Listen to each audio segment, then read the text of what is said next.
Taking out time speaking to us on NewsX World today. Shifting focus to more news coming in, India's Russian oil imports have emerged as a major sticking point for the Donald Trump administration in its relationship with New Delhi.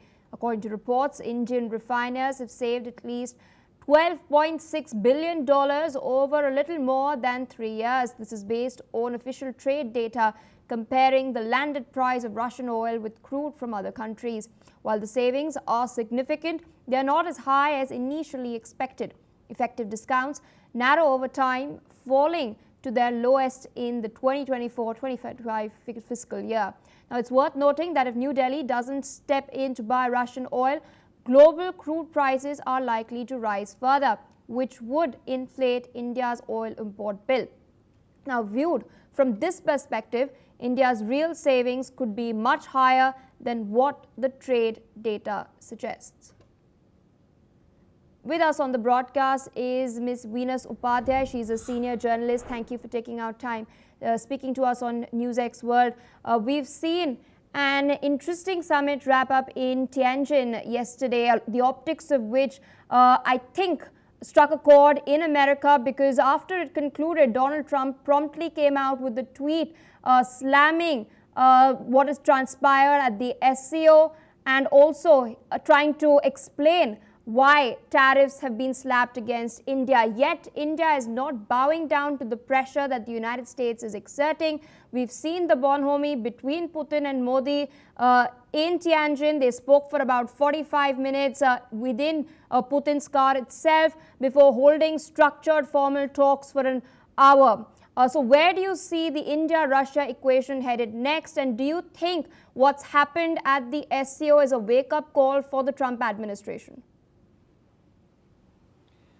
Thank you, Pia. I think there are two things to reflect here, and these are the points which I've been reflecting for quite some time. We know why we have done. Our foreign minister, Mr. Jaishankar, has often talked about it, that we've been acting in our interest. And he's also said that China is the biggest importer of Russian oil. Then why should India be particularly targeted for its Russian oil imports? So when we think about it, we need to understand that when in 2017 the Trump administration framed its Indo-Pacific policy, it basically reframed what was earlier the Asia-Pacific policy to the Indo-Pacific policy. And there was a larger focus on India, with that shift. Plus, there was also a focus on engaging with democratic partners in the Indo-Pacific region.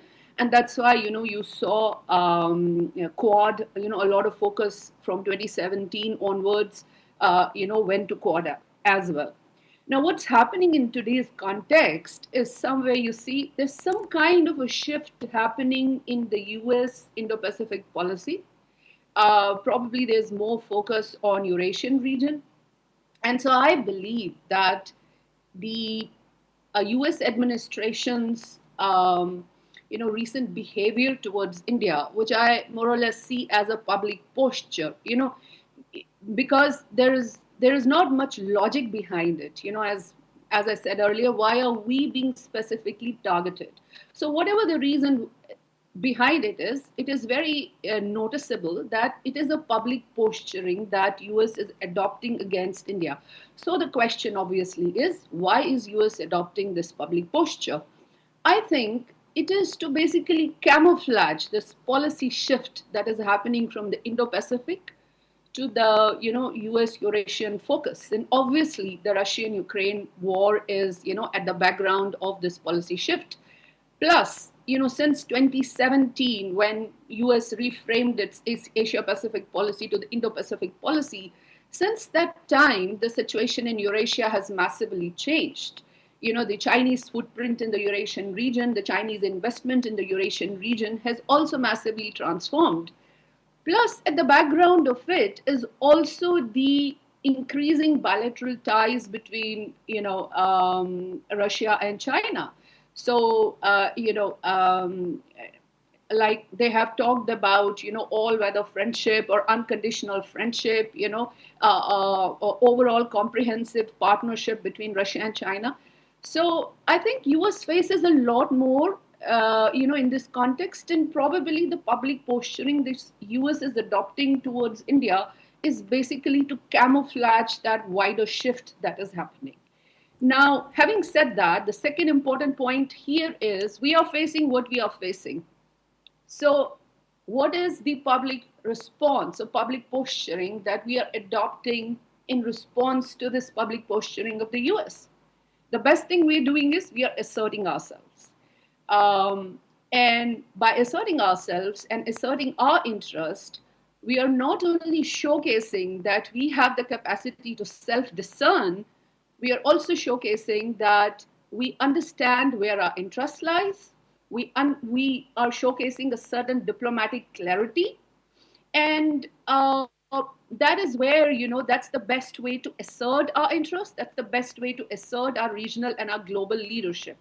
Now, what does that mean? It also means that in this crisis and within this context of challenges, which is posed by this US public posturing, we also have some opportunities for India. What are those opportunities? Now, here I would like to quickly point out at things that have happened, before the SEO summit. So on Saturday, before Prime Minister Modi flew from Japan to Tianjin, the Ukrainian president, he gave a call to to Prime Minister Modi, because he knew that Prime Minister Modi is going to meet Putin. So I think that's a very important thing, because why did he call him before he flew to China? That's one point. So obviously, he identifies Modi's stature. He identifies something in that context and calling him at that particular time.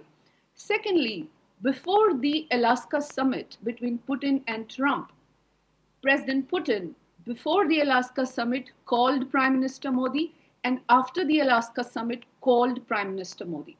So, if India was not important, why should these two parties that are at the crux of this Eurasian crisis, at the crux of this war, Russia and Ukraine, why should they be giving this much of importance to Indian leadership and calling them at such important junctures?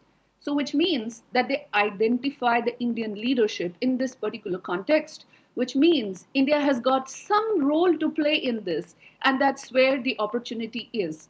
So, I think that denotes a greater public posturing, a greater Indian response to what we are facing today. And I think it will further evolve. I think the world is looking at India, how India responds to this tough US posturing towards it, and how we respond will basically not only assert our self interest, it will also assert our global leadership.